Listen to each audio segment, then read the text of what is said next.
Good morning दोस्तों, राधे राधे। स्वागत करती हूँ मैं आप सबका अपने यूट्यूब चैनल में।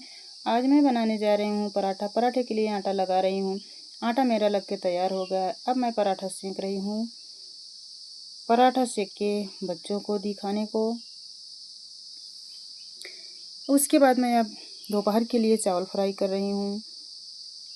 पहले मैं कढ़ाई में तेल डाली, उसमें मूंगफली सोयाबीन फ्राई की। फिर क्या, कड़ी पत्ता, जीरा, मिर्च, प्याज, लहसुन का तड़का लगाई। टमाटर डाली, फिर उसमें नमक मिलाई। नमक मिला के मसाले डाली, सोयाबीन मूंगफली डाल के चावल डाल दी हूँ। अब मेरा चावल बन के रेडी हो गया है। फिर क्या, उसके बाद निकाली खाने के लिए और सब लोग खाए। बहुत ही तारीफ़ किए, बोले कि बहुत अच्छा चावल बना था। तो आप सबको मेरा वीडियो कैसा लगा कमेंट बॉक्स में ज़रूर बताइएगा। राधे राधे, मिलते हैं किसी नेक्स्ट वीडियो में।